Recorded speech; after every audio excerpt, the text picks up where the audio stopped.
uyu munsi rero turaganira ku bintu wakorera umukobwa ukamutwara ukaba wamutwara umutima cyangwa se wakigarurira umutima we. Ibintu rero ku bintu wakorera umukobwa ukaba wamutwara umutima ni ibintu byinshi, ni ibintu bigiye bitandukanye muri iki gihe.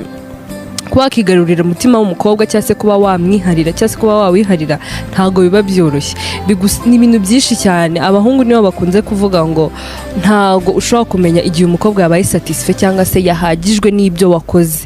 Aha rero mbafitiye ibintu wakora kugira ngo ube wakigarurira umutima we, ni amabanga. Ikintu cya mbere, kubwirwa ko ari mwiza kurusha kuba sexy. Abakobwa nkanjye, nkatwe twese muri rusange ntago dukunda abantu batubwira ko turi sexy. Oya, umukobwa byamushimisha kumva umuntu umubwira ko ari mwiza. Hari nk'abakobwa bagiye bafite utubuto cyangwa se uduheri mu maso cyangwa se bafite bangiritse nko mu maso, iyo abashaka n'umuntu byibuze bamubwira ko ari mwiza. Ntago wakwishimira kuba sexy kandi uri mubi. Oya, umukobwa nuzahora umubwira ko ari mwiza, ugahora iteka ryose uko mubonye,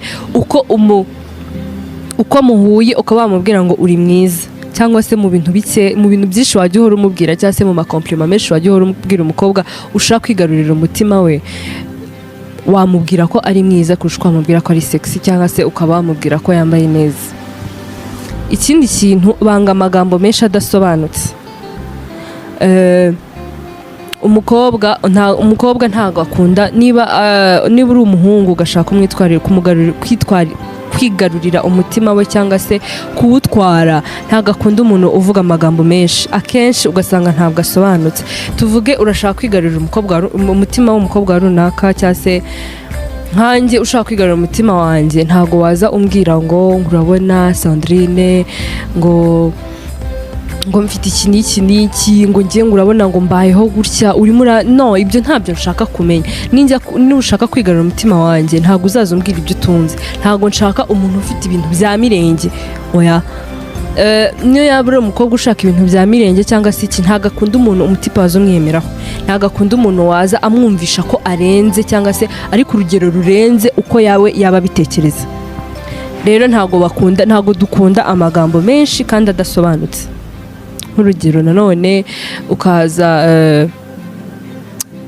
aho kugira ngo wenda umbaze uko niriwe cyangwa se umbaze wiriwe ute, umeze ute, umusoro umeze gute, ukaza umbwira ibintu bidasobanutse.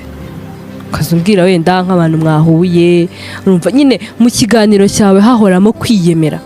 Aho ngaho rero ntago abakobwa tubikunda. Niba ushaka kwigarurira umutima wacu, ntago tubikunda, ntuzabikore. Abakobwa banga abatiyubaha iyo bari kumwe.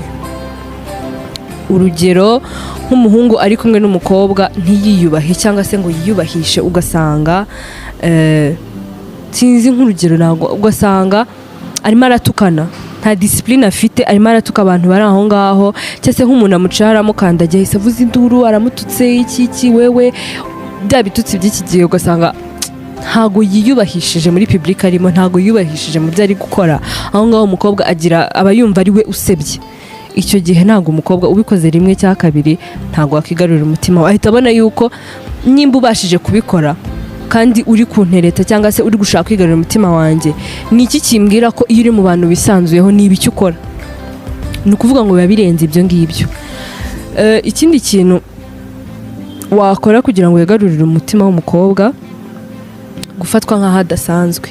Abakobwa baba bumva bafatwa nk'aho badasanzwe. Urugero, kuba ari ahantu cyangwa se muri ahantu ukaba wamufata, ukaba wamuha agaciro, urumva ukamwumvisha nyine yuko ari we uri priorite muri ako kanya aho muri, cyangwa se iki, akumva ko kumufata nk'aho adasanzwe.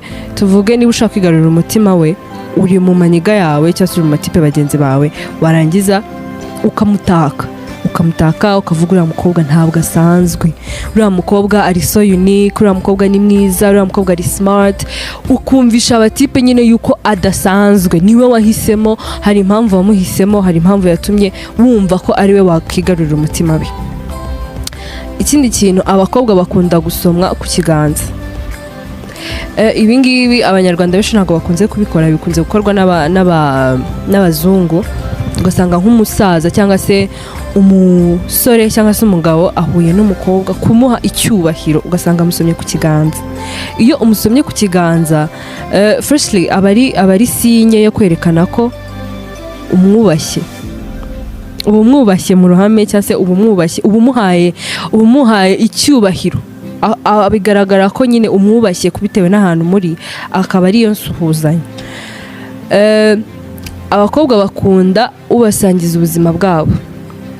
Umukobwa niba ushaka kwigarurira umutima we cyangwa se niba ushaka kwigarurira umutima wacu muri rusange, iyo uri kuganira nawe wumva ashaka ko wamuganiriza ku buzima bwawe, aba yumva ashaka ko wamubwira ibyo waciyemo cyangwa se ubuzima bwawe bwa buri munsi. Aho ngaho bituma yumva ko umufitiye icyizere ndetse nawe akaba yakugirira icyizere, bigatuma nyine umutima we yawukwigarurira cyangwa se akawuguhereza, akavuga ati uriya mutipe aranyizera, uriya mutipe kuba aza akanganiriza ibintu bye, uriya mutipe kuba aza akambwira pasti we cyangwa se akambwira ubuzima bwe bwa buri munsi, nuko aba mfitiye icyizere kandi byatuma twanafatanya. Niba ari umuntu ufite ibibazo aba yumva ko yangiriye icyizere kandi nafatanya nawe, tukaba twashaka solution cyangwa se tukaba twashaka ikintu cyatuma twese dutera imbere. Aho ngaho umukobwa biramushimisha cyane, ukaba wamwigarurira umutima we.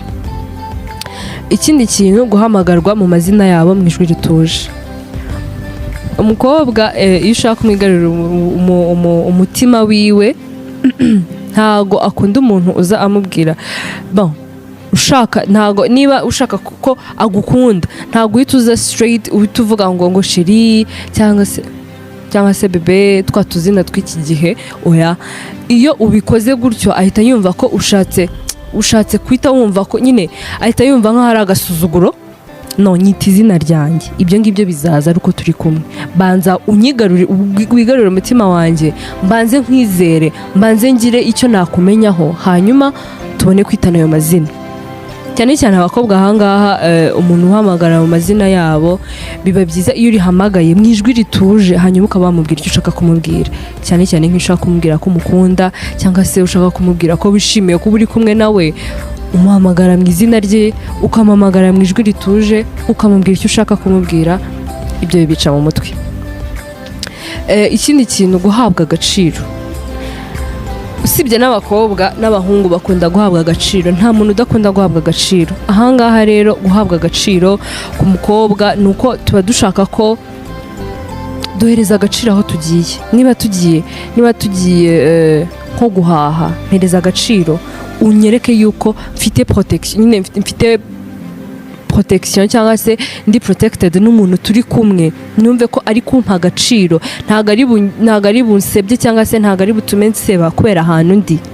Niba nk'urugero, guhereza umukobwa agaciro, niba umusohokanye ukaba wamukururira intebe akicara, niba umusohokanye ukaba wamuhamagarira nk'umuntu, nyine kumwereka ko umuri hafi, kumwereka ko wamufasha ahantu hose mwaba muri. Ntumere nkaho ari wenyine. Hari abo usanga niba bari kumwe ugasanga nk'umutipe ari hariya n'umukobwa ari hariya, yajya nko gukora ikintu ugasanga umuhungu ari gukora yishyira, yibagiwe ko ari kumwe n'undi muntu. Rero umukobwa aho ngaho ntago abikunda, akunda umuntu umuhereza agaciro, akunda umuntu umwereka ko ari uw'agaciro igihe cyose bari muri public. Ikindi kintu wakora kugira ngo wigarurire umutima w'umukobwa, kudahatiriza. Abakobwa ntago dukunda abantu bahatiriza. Niba umukobwa tuvuge hari ikiganiro twabikoze, wenda kwigarurira umutima w'umuntu, ugasanga umwimye umwanya kugira ngo abashe kubona yuko ufite wabaho atagufite. Rero umukobwa kudahatiriza, niba umuhamagaye akakubwira ngo ari busy, akakubwira ngo arahuze, ukamubwira ngo uze kongera kumpamagara, ntabe yaguhamagara. Menya impamvu ataguhamagaye, wihatiriza kumvikanisha yuko wowe wababaye kurusha uko we ameze. Uziyahuye n'iki kugira ngo ntaguhamagare? Hanyuma banza umenye impamvu, ntuhite wihutira kwita uvuga urabona ntago ujya umpamagara n'iki. Wihatiriza, ntabwo ari itegeko kuguhamagara, ntabwo ari itegeko guhora navugana nawe. igihe mboneye akanya, igihe numva ko ngomba kuguhamagara. Ushobora kumbwira ngo nze kuguhamagara nkaba natashye ntinze, cyangwa se nkaba nahuye n'ibindi bintu, cyangwa se nkaba nabuze n'amayinite. Menya impamvu uwo mukobwa ataguhamagaye, hanyuma ubone kuba wahatiriza umubwira kuki utampamagara. Ikindi kandi ndumva umutipe ntabwo bimuha uburenganzira kuba yahatiriza mu gihe atarakundana n'uwo mukobwa. Uri kugerageza kwigarurira umutima we, rero wishaka guhatiriza, wishaka kwitwara nkaho ari wowe priorite mu buzima bwe, wishaka afite ibindi bintu waje usanga akora. Rero reka genza gakeya ubanze unamumenye, abanza kumenye, hanyuma ubone kuzahatiriza ari uko umufiteho ubwo bushobozi. Ari igihe usanga abatipe kuba umukobwa ari kuguhereza umwanya aho ngaho, vraiment iyo umukobwa aguhaye umwanya akavuga mu gitondo arakuvugishije, nijoro arakuvugishije, sanga arakuvugishije, arimo araguha umwanya, hanyuma wowe ugashaka guhatiriza. Ni bya bindi wamenyereye, ariko uyu munsi ntago bishobotse, ibintu birahinduka. Ejo ashobora kubyuka nta mayinite afite, ejo ashobora kubyuka atari kumva, nyine nta muntu ashaka kuvugisha. Ariko wabona ataguhamagaye rimwe kabiri ugasanga wahatirije, se kuki utamamagara iki. Umukobwa ntabwo abikunda, ahubwo ahita anacika intege, vraiment nta nubwo yakongera no kuguhamagara. Yego.